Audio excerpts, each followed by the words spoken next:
অধিনায়ক শান্ত নিজেদের ব্যর্থতা আর এখান থেকে পাওয়া কিছু শিক্ষার ব্যাখ্যা দিচ্ছেন। চেন্নাই টেস্টে দলের হয়ে সর্বোচ্চ ইনিংস তো তিনিই খেলেছেন। শান্তর চেষ্টা করা কিংবা নিজস্ব প্ল্যান বলতে attack is the best defence. দল যখন বিপদে তখন শান্ত একা হাতে লড়াই করেছে। চেন্নাইয়ে কঠিন প্রতিপক্ষের বিপক্ষে যে রান করা যায় সেটাই প্রমাণ করেছে। এজন্য কিছুটা আগ্রাসী ব্যাটিং করতে হয়েছে।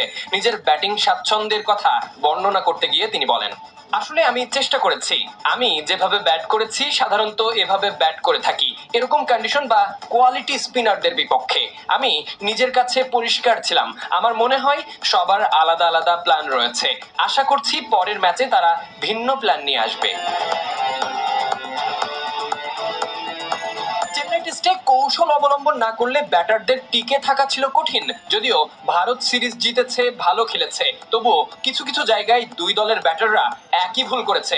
এজন্যই রোহিত কোহলিদেরকেও অল্প রানেই বিদায় নিতে হয়েছে। মূলত কন্ডিশন, উইকেট, বল সবকিছু বিবেচনায় এই উইকেটে যতক্ষণ টিকে থাকবেন ততক্ষণ রান করবেন, এটাই যেন হওয়া উচিত। অন্তত যারা এমন ফিলোসফি নিয়ে ব্যাটিং করেছে তারাই সফল হয়েছে। এই যেমন দ্বিতীয় ইনিংসে বাংলাদেশের টপ অর্ডার ব্যাটাররা, আরো নির্দিষ্ট করে বললে অধিনায়ক নিজেই। আবার ভারতের দিকে তাকালে ঋষভ পান্থ, গিল, জাদেজা কিংবা আশ্বিন একই দর্শনে রান পেয়েছে। ব্যর্থতার দিনে অধিনায়ক দলের হয়ে সর্বোচ্চ রান করেছে। তবে শান্ত সেটা কিভাবে করেছে, সবাই কেনই বা ব্যর্থ হয়েছে, এসব অনেক কিছুই জানতে চাওয়া হয় ম্যাচ শেষে। না, আমার মনে হয় আমি যেরকম চেষ্টা করেছি আমার স্ট্রেংথ অনুযায়ী ব্যাটিং করার, এরিয়াল শট আসলে এটা যার যার ব্যক্তিগত প্ল্যান। এটা নিয়ে আসলে যে ব্যাটিং করেছে ও আরো ভালো বলতে পারবে যে ও কি চিন্তা করেছে, বাট আমি আমারটা বলতে পারি যে আমি আমার স্ট্রেংথ অনুযায়ী ব্যাটিং করার চেষ্টা করেছি।